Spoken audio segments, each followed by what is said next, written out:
오늘 설교 본문 말씀이 에스더서예요. 제가 좀 고민을 했어요. 이걸 에스더서를 본문으로 설교를 해야 되나 말아야 되나 고민을 조금 했습니다. 그리고 실제로 제가 제 설교 파일을 찾아보니까 에스더서를 주 텍스트로 해가지고 설교를 했던 적이 한 번도 없더라고요. 아마 이제 저희 막내딸 이름이 에스더니까 조금 제가 스스로 부담을 좀 느꼈던 것 같아요. 에스더의 이름을 지을 때 사실은 어떻게 지었냐면 제가 지은 건 아니에요. 지연이가 이름을 지자고 해서 그렇게 했는데, 왜 에스더라고 이름을 지었냐면 에스더는 퀸이니까 나중에 캐슬에서, 성에서 잘 살 수 있지 않냐고 그렇게 얘기를 했어요. 제가 그 얘기를 들으니까 솔깃하더라고요. 그래, 이왕이면 잘 사는 게 좋지. 그래서 에스더의 이름을 에스더라고 정하게 되었어요. 오늘 이 본문 말씀으로 함께 이야기를 나누려고 생각해 보니까 공교롭게도 공통점이 조금 있더라고요. 어떤 공통점이 있냐면, 오늘이 추석이잖아요. 네, 오늘 추석인데 명절입니다. 근데 이 에스더서의 이야기도 명절과 깊은 관계가 있어요. 유대인의 명절 중에 불임절이라고 하는 명절이 있는데, 그 명절의 기원이 에스더서에서부터 시작이 되죠. 또 어떤 공통점이 있냐면, 이 자리에 있는 저와 여러분 전부 다 이민자잖아요. 고향을 떠나온 사람들이에요. 그런데 에스더서에 나와 있는 이야기도 이민자들에 대한 이야기입니다. 페르시아에서 이민자로 살아가던 유대인들의 이야기거든요. 그렇게 생각하니까 성경 66권 가운데 이민교회에서 이민자로 살아가는 성도들이 명절날 볼 수 있는 말씀으로는 딱이에요. 그래서 오늘 이 말씀으로 함께 생각을 조금 해보도록 할 텐데요. 에스더서를 설교할 기회가 많지가 않으니까 아마 잘 접하지 못하신 분들도 계실 것 같아서 전체적인 흐름이나 이런 것들을 중심으로 조금 오늘 말씀을 드리도록 할 텐데, 성경을 저랑 같이 한번 조금 여러 군데 찾아봐야 될 것 같아요. 에스더서의 역사적인 배경을 먼저 이해할 필요가 있는데요. 한번 찾아보시죠. 1장 1절 말씀. 1장 1절 말씀 같이 한번 읽도록 하겠습니다. 자, 읽겠습니다. 시작. 이 일은 아하수에로 왕 때에 있었던 일이니, 아하수에로는 인도로부터 구스까지 127 지방을 다스리는 왕이라. 이렇게 되어져 있습니다. 영어 성경을 혹시 갖고 계신 분들 찾아보시면 여기 아하수에로라고 하는 왕의 이름을 어떻게 쓰고 있냐면 크세르크세스라고 하는 이름으로 쓰고 있어요. 원래 이 이름이 사실은 좀 더 정확한 이름이라고 할 수가 있는데, 이 아하수에로 혹은 이 크세르크세스 왕은 고레스가 페르시아 제국을 세운 이후에 혼란했던 나라를 평정하고 안정기를 부과했던 그런 통치자였습니다. 그의 영토는 어디까지였냐면 인도로부터 구스까지. 여기 나와 있는 인도는 오늘날 파키스탄을 얘기하고요. 이 구스라고 하는 것은 오늘날 아프리카의 이디오피아 지역을 이야기합니다. 그러니까 한번 머릿속에다 세계지도를 한번 그려보세요. 저 파키스탄 지역부터 이디오피아, 아프리카 지역까지 엄청나게 넓은 광활한 제국을 통치하던 페르시아 최고의 통치자가 바로 아하수에로 크세르크세스 왕이었다는 것이죠. 이 사람이 얼마나 강력한 통치자였는지 1장 4절에 보면 어떻게 말하고 있냐면 180일 동안 잔치를 벌였어요. 1년이 365일이잖아요. 365일 중에서 180일 정도 잔치를 하려면 얼마나 해야 돼요? 평균 이틀에 한 번꼴로 잔치를 벌였죠. 그리고 1장 11절 말씀에 보면 어떤 이야기가 나와 있냐면 아하수에로의 왕후가 와스디라고 하는 왕후가 있었어요. 그런데 잔치를 벌려놓고 와스디에게 이 잔치에 나오라고 명령했는데 잔치에 나오지 않았어요. 그러니까 어떻게 했어요? 그냥 잘라버렸어요. 왕후조차도 하루아침에 쫓겨나는 신세가 되었다는 것이죠. 엄청나게 강력한 통치자가 이 아하수에로 왕이었습니다.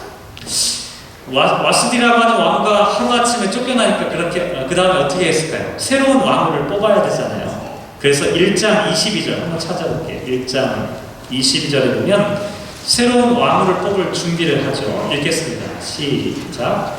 각 지방, 각 백성의 문자와 언어로 모든 지방의 조서를 내려 이르기를 남편이 자기의 집을 주관하게 하고 자기 민족의 언어로 말하게 하라 하였더라. 이렇게 나와 있어요. 여기 나와 있는 이 조서는 어떤 조서이냐면 새로운 왕후를 뽑는 조서를 지금 작성하는 중이에요. 근데 새로운 왕후를 뽑는 이 조서를 어떤 언어로, 어떤 문자로 작성했냐면 각 지방, 각 백성의 문자와 언어로 만들었다는 이야기입니다. 페르시아라고 하는 이 제국은요, 다민족 국가입니다. 다인종 국가예요. 수많은 종족들과 언어를 갖고 있는 사람들이 한꺼번에 섞여 있는 공동체였습니다. 그런데 새로운 왕을 뽑을 때 어떻게 했냐면 각 인종, 각 언어로 다 이걸 번역해가지고 각 사람들에게 다 보내게 되었다는 것이죠. 이것은 누구라도 어떤 민족이라도 어떤 인종이라도 새로운 왕후의 후보자가 될 수 있다는 것을 나타내죠. 다시 말씀드리면 포로로 끌려가서 살고 있던 유대인들조차도 잘하면 왕후가 될 수 있는 기회가 열려 있었다는 겁니다. 제가 이렇게 이제 설교를 처음에 이제 이 상황을 좀 설명을 드리면 혹시 성경을 많이 공부하시고 이해를 하고 계시는 분들은 이런 궁금증을 갖게 될지도 모릅니다. 어떤 궁금증이냐면 이스라엘의 역사를 쭉 보면 어떻게 돼요? 이스라엘이 바벨론 포로로 끌려가가지고 포로 생활을 하다가 나중에 페르시아 시대 때 고레스 칙령으로 말미암아 어떻게 돼요? 고향으로 다 돌아오게 되잖아요. 지금 이 시대가 페르시아 시대인데 왜 고향에 돌아가지 않고 그냥 남아있는 사람들이 있었습니까? 이렇게 질문을 할 수가 있다는 것이죠.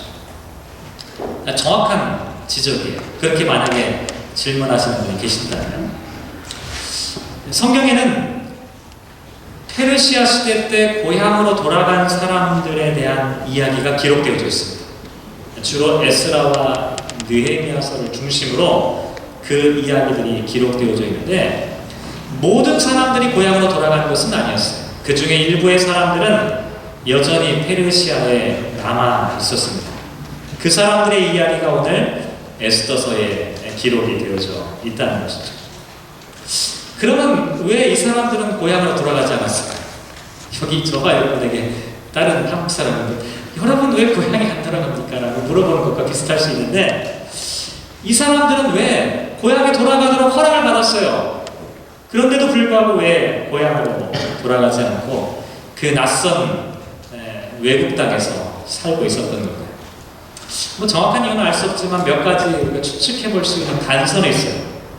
그 중에 하나는 뭐냐면 2장 6절 말씀 보면 2장 6절 말씀 같이 한번 읽어볼까요? 2장 6절 읽겠습니다. 시작. 전에 바벨론 왕 느부갓네살이 예루살렘에서 유다 왕 여고냐와 백성을 사로잡아 갈 때에 모르게도 함께 사로잡혔더라 라고 하는 이야기가 기록되어 있습니다. 이게 좀 이스라엘 역사라고 하는 이 백그라운드를 좀 이해하셔야 이 내용을 좀 잘 이해하실 텐데 여기 나와 있는 이 여고냐라고 하는 이름은 여호야김이라고 하는 왕의 별칭입니다. 이스라엘 남유다가 바벨론에 의해서 587년도에 멸망을 당했는데 그로부터 10년 전, 그러니까 597년경에 1차로 바벨론 포로로 끌려가는 사람들이 있었어요. 왕과 함께 포로로 끌려갔으니까 그 사람들은 어떤 사람일까요? 상당히 고위직이었어요. 왕족이거나 귀족이거나 지식인이거나 학자였던 사람들이었다는 것이죠. 근데 그 중에 누가 있었어요? 모르드게라고 하는 사람이 포함되어져 있었어요. 이건 무슨 얘기냐면 모르드게라고 하는 사람의 신분이 대단히 높은 사람이었다는 것을 나타내 준다는 것이죠. 또 계속해서 보죠. 2장 7절 말씀, 2장 7절 읽어볼게요. 시작. 그의 삼촌의 딸 하다사 곧 에스더는 부모가 없었으나 용모가 곱고 아리따운 처녀라. 그의 부모가 죽은 후에 모르드게가 자기 딸같이 양육하더라. 이렇게 말하고 있습니다. 에스더의 이름은 원래 본명이 뭐예요? 하다사라고 하는 것이 본명이었어요. 에스더는 별명이었던 것 같아요. 근데 왜 에스더라고 하는 별명을 붙이게 되었냐면 이 에스더라고 하는 이 말이 페르시아 스타라라고 하는 거예요. 이 스타라라고 하는 단어에서 스타가 나온 거예요. 페르시아의 스타가 에스더예요. 하늘의 별처럼 예쁘고 아름답게 잘 자라라. 그래서 하늘의 스타가 되라 라고 하는 그런 아마 의미로 에스더라고 하는 별명을 지어 주었던 것 같아요. 근데 이 사람들이 모르드게와 이 에스더가 페르시아 땅에 그저 남아있게 된 데는 몇 가지 사정이 있던 것 같은데 2장 19절 한번 보실래요? 2장 19절 말씀 보시면 처녀들을 다시 볼 때에는 모르드게가 대궐 문에 앉았더라. 이렇게 말하고 있어요. 대궐 문에 아무나 앉을 수가 있나요? 여기 나와 있는 이 대궐 문은 백성을 다스리고 통치하는 아주 중요한 그런 장소라고 할 수가 있습니다. 이곳은 일반 사람들이 아무나 갈 수 있는 곳이 아니라 페르시아의 관리들이 나라를 통치하고 다스리기 위한 그런 목적으로 모이는 그런 자리인데 이 자리에 누가 있어요? 모르드게가 앉아 있었다는 것이죠. 이걸 미루어 짐작해 볼 수 있는 것은 아마도 모르드게가 페르시아의 중요한 관직에 있었던 것으로 생각을 해볼 수가 있습니다. 또 2장 9절 말씀 다시 한번 볼까요? 2장 9절 말씀 읽어볼게요. 2장 9절 말씀 시작.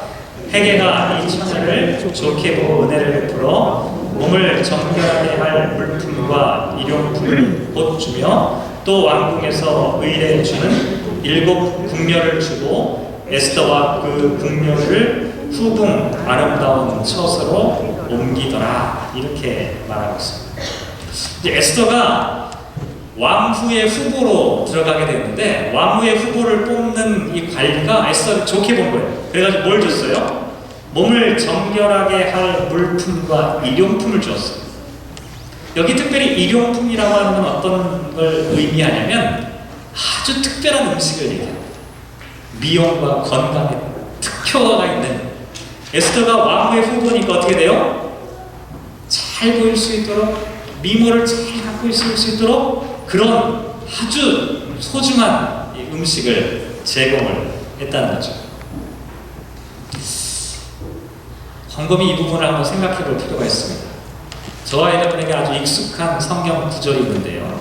어떤 성경 구절이냐면 에스더와 거의 동시대를 나타내고 있는 다니엘서입니다.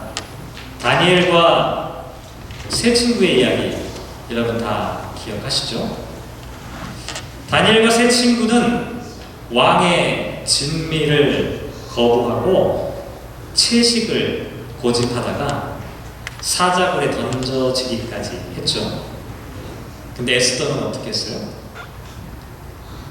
이방의 부정한 음식을 전혀 개의치 않았어요. 미용에 좋은 음식을 그냥 받아서 먹은 거죠. 또 한번 생각해 보세요.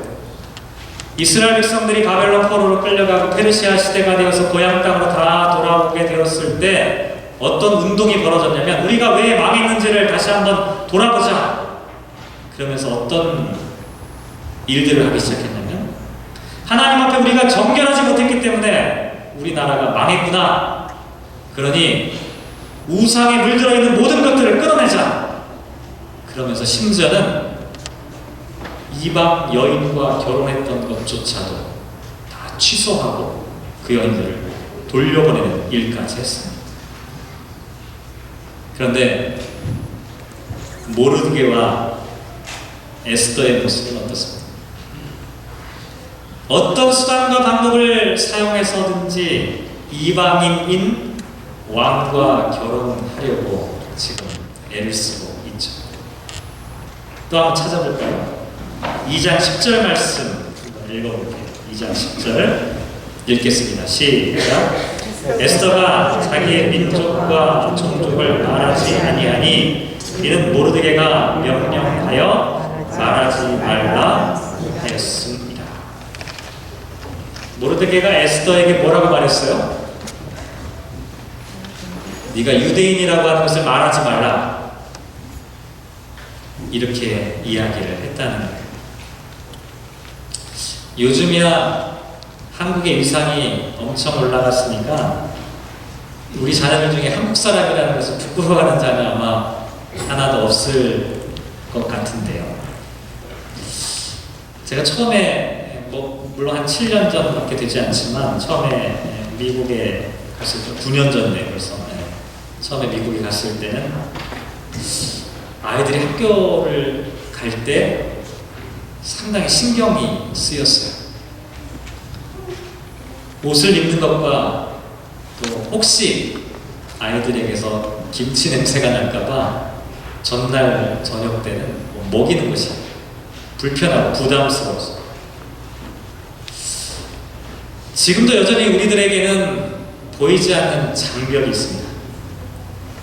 이 서구 사회의 중심에 동양인이 들어가서 제 자리를 잡는 것은 참 쉬운 일이 아니죠. 그러니 오늘 본문 말씀은 저는 참 잘 이해가 돼요. 포로로 끌려온 모르드게가 에스더에게 너는 유대민족 출신이라는 것을 말하지 마라. 이렇게 이야기하는 것은 어쩌면 당연한 모습일 수도 있다는 것이죠.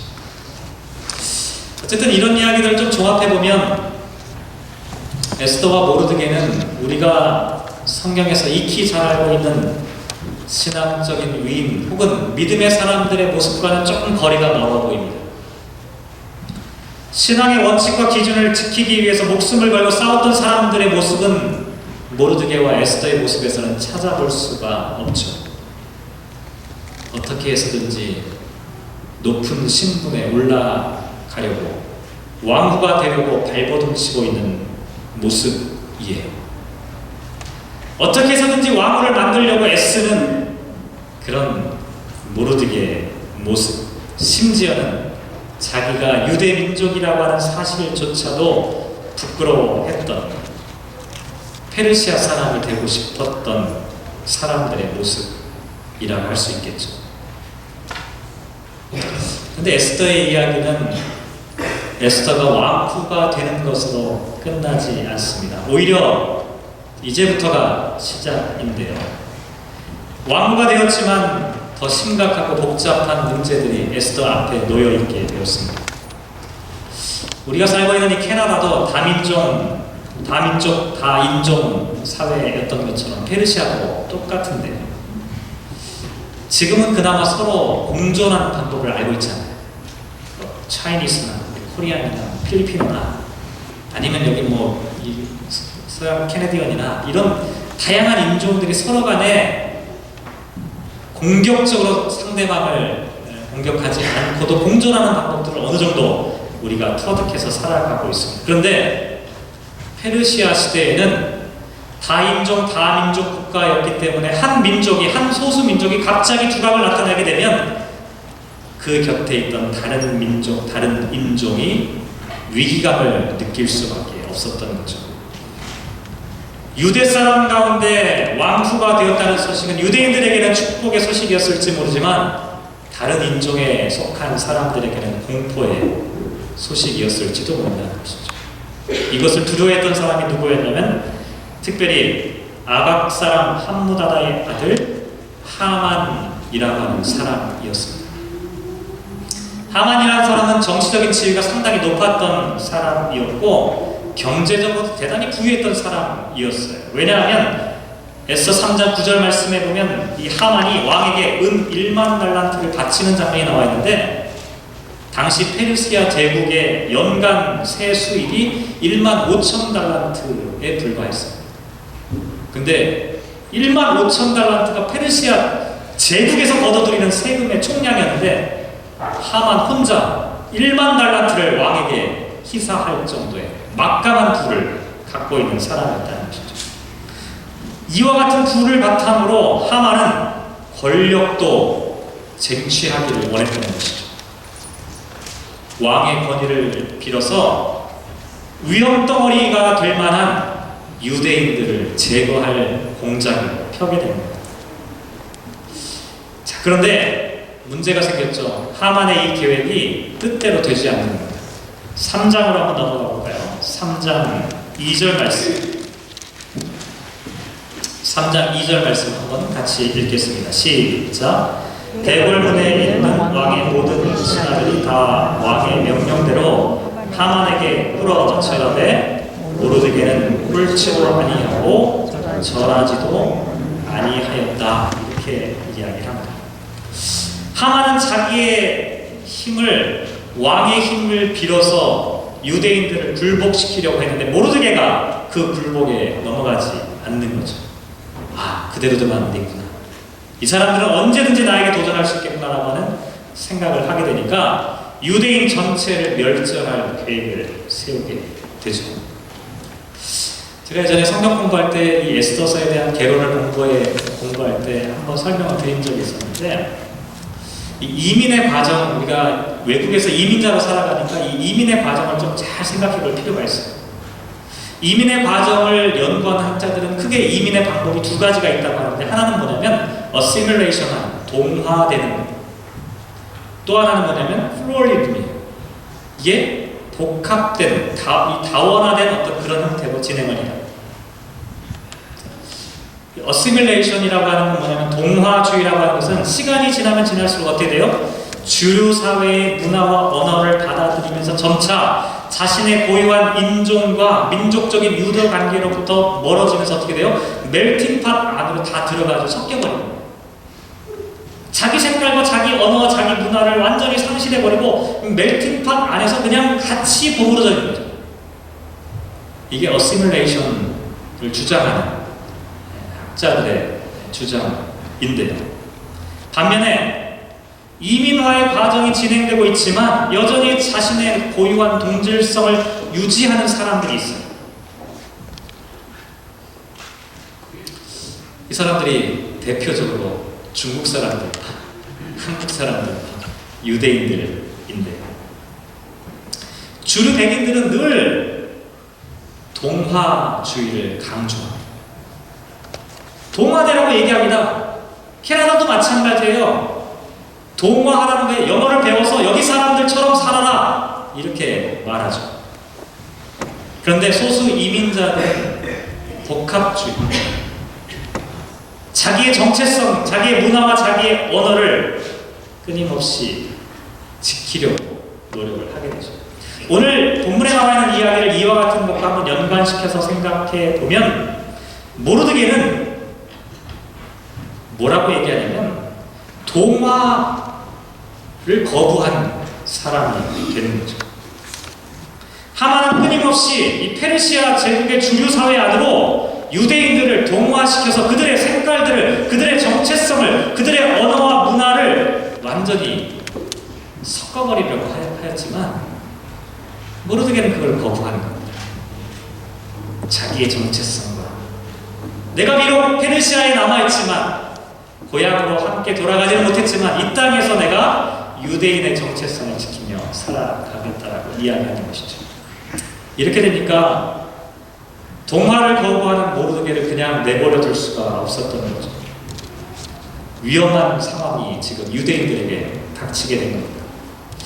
그러자 모르드게는 에스더에게 이렇게 말하죠. 4장으로 넘어가면 4장 13절과 14절 말씀 같이 한번 읽어볼게요. 4장 13절 14절 말씀 시작. 모르드게가 그를 시켜 에스더에게 해답하되 너는 왕궁에 있으니 모든 유다인 중에 홀로 목숨을 건지리라 생각하지 말라. 이때 내가 만일 잠잠하여 말이 없으면 유다인은 다른 데로 말미암아 노임과 구원을 얻으려니와 너와 내 아버지 집은 멸망하리라. 내가 왕후의 자리를 얻은 것이 이때를 위함이 아닌지 누가 알겠느냐. 이렇게 이야기합니다. 지금 민족이 큰 위기에 빠져 있는데 너 혼자 왕궁에 있다고 살아남을 줄 아느냐? 거의 협박에 가까운 이야기입니다. 그러니 지금 이 순간에 왕후에 올라가게 하신 것이 바로 이 순간을 하나님께서 극복하도록 하기 위해서 허락해 주신 것이 아니겠느냐 이렇게 말하죠. 근데 사실 에스더에게는 이게 쉬운 일이 아니었어요. 왜냐하면 에스더가 비록 왕후였지만 전임 왕후가 어떻게 됐어요? 왕의 명령을 따르지 않다가 단칼에 그냥 폐위가 돼버렸잖아요. 자기 마음대로 왕에게 나아갈 수가 없었던 겁니다. 왕이 불러야만 갈 수가 있는 거예요. 그런데 왕이 부르지도 않았는데 왕 앞에 나갔다가는 자칫하면 죽임을 당할 수도 있었다는 것이죠. 그런데 에스더는 깊은 고민을 하게 되죠. 어떻게 해야 될까? 그러다가 결국 결단하게 되죠. 그게 4장 16절에 나와 있는데요. 4장 16절 한번 같이 읽어볼게요. 시작. 당신은 가서 수산에 있는 유다인을 다 모으고 나를 위하여 금식하되 밤낮 3일을 먹지도 말고 마시지도 마소서. 나도 나의 시녀와 더불어 이렇게 금식한 후에 규례를 어기고 왕에게 나아가리니 죽음은 죽으리이다 하니라. 이 말씀이 에스더에서 제일 유명한 말씀. 죽으면 죽으리이다. 아주 무서운 여자예요.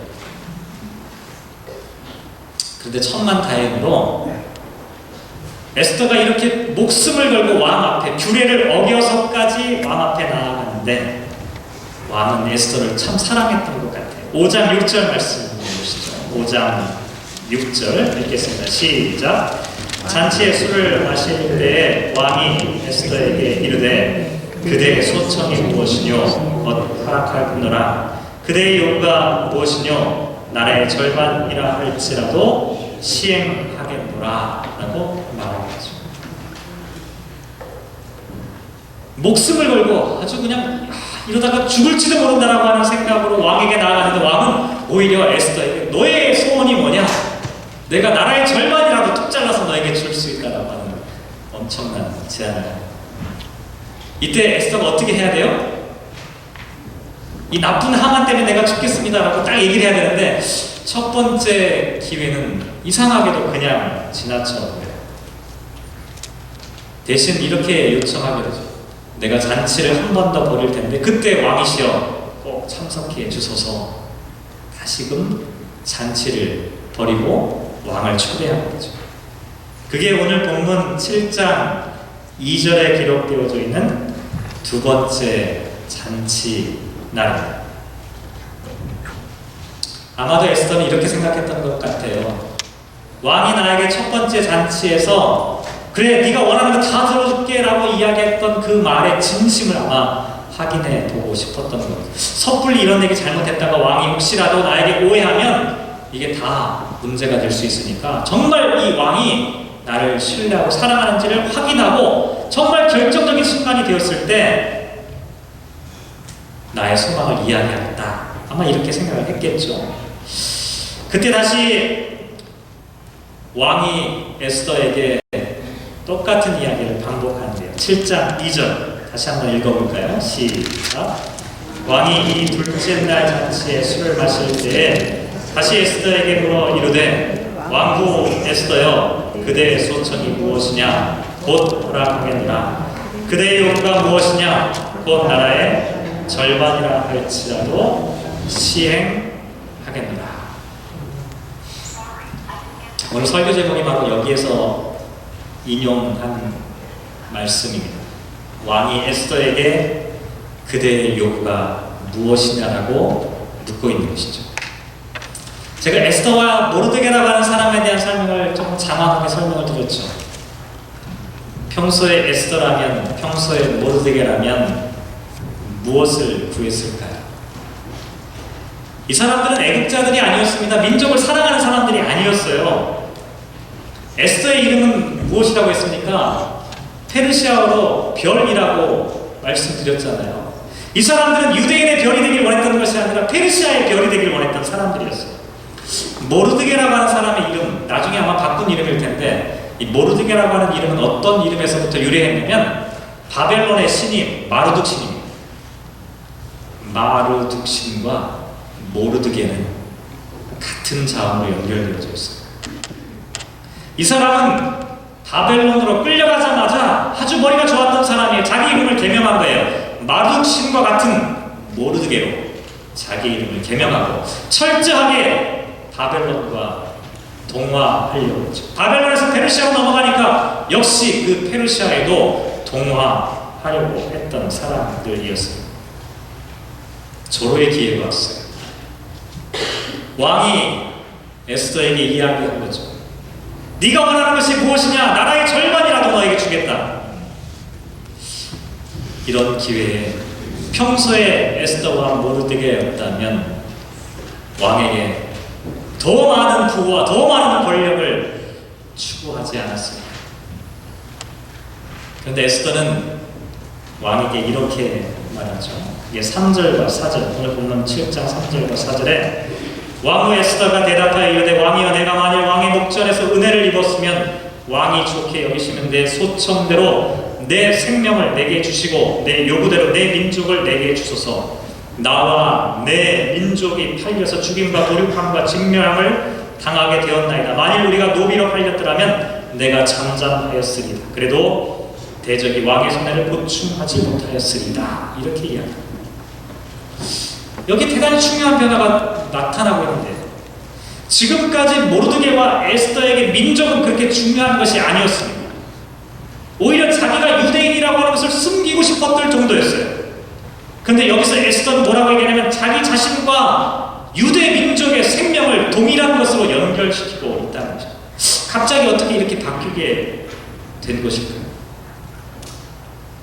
이 부분이 참 의아한 부분입니다. 사실 에스더서에는요, 하나님이라고 하는 단어가 한 번도 안 나타나요. 이게 참 곤란한 일입니다.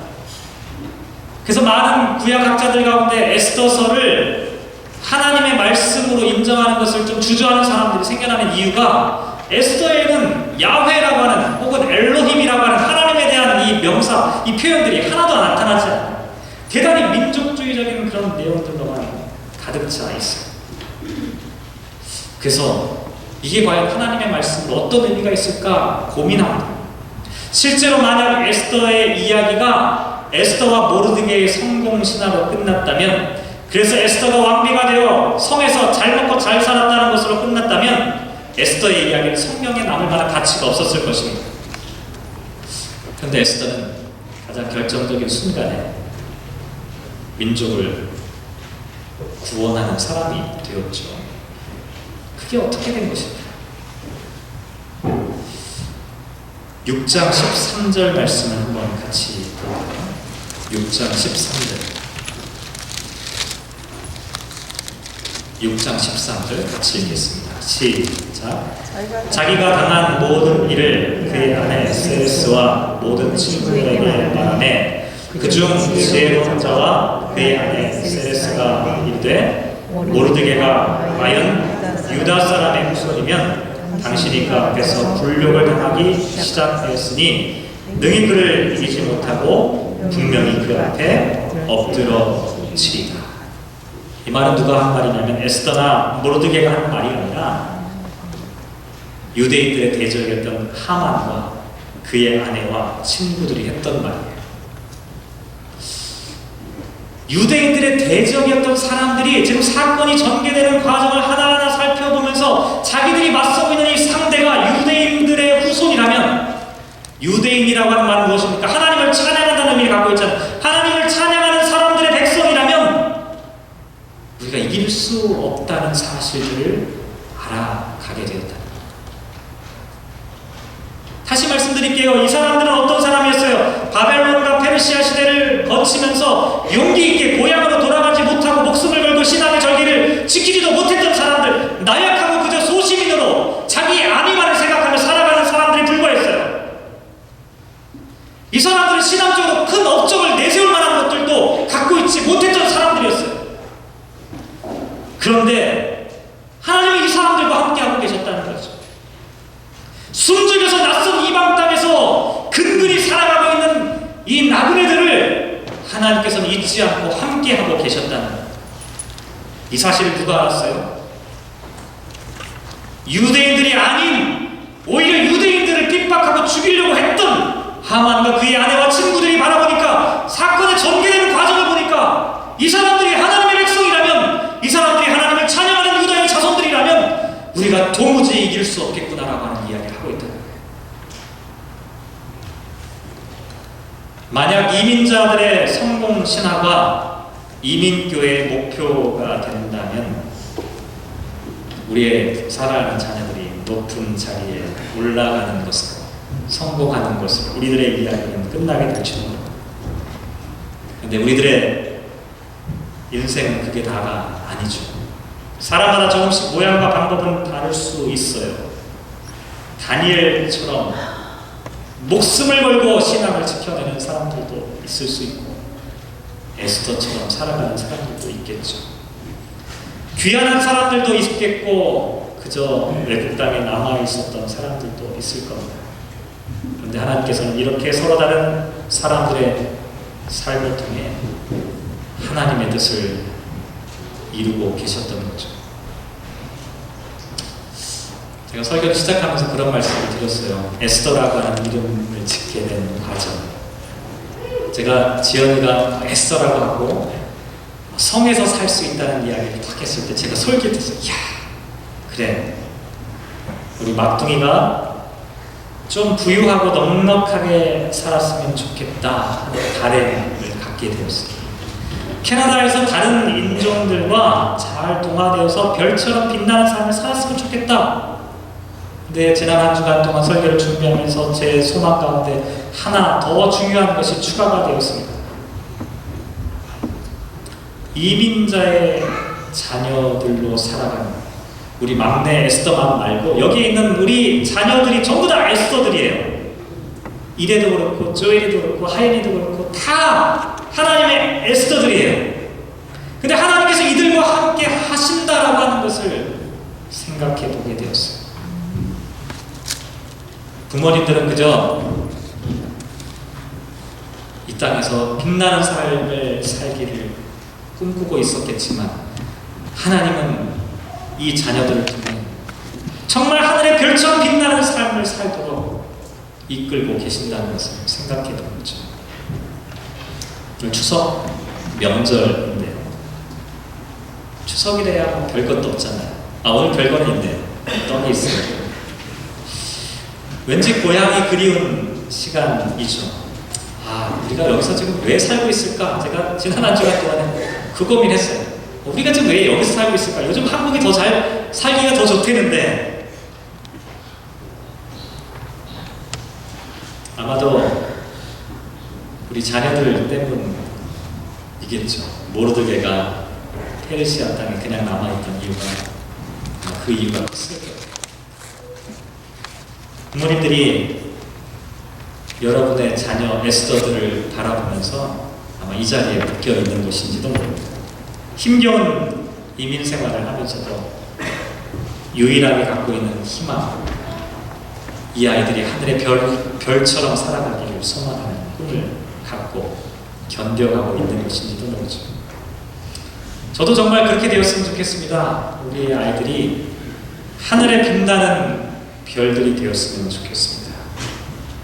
그런데 그 빛나는 별은 자신의 이기적인 욕망만을 채우는 그런 에스더로 끝나서는 절대로 이루어지지 않습니다. 그대의 요구가 무엇이냐라고 하는 왕의 요청 앞에 나의 요청은, 나의 소망은 나와 내 민족이 새로운 생명을 얻는 것이다. 이야기할 수 있을 때 그 자녀들은 진정으로 별이 되겠죠. 사랑하는 성도 여러분, 오늘 저와 여러분은 모르드게와 에스더들입니다. 이 땅에서 우리가 어떻게 살아가야 할까? 에스더서에 나와 있는 이야기를 통해 불임절 생명의 잔치를 벌였던 유대인들의 이야기를 통해 오늘 우리 추석 명절에 새로운 생명의 잔치를 벌일 수 있었으면 참 좋겠습니다. 하늘에 빛나는 별처럼 이 세상을 환히 밝히는 우리의 자녀들의 모습을 기대하면서 이 즐거운 명절을 보낼 수 있었으면 좋겠네요. 기도하겠습니다.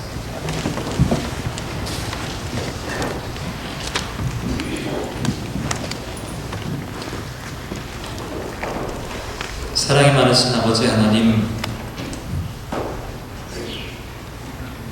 우리는 모두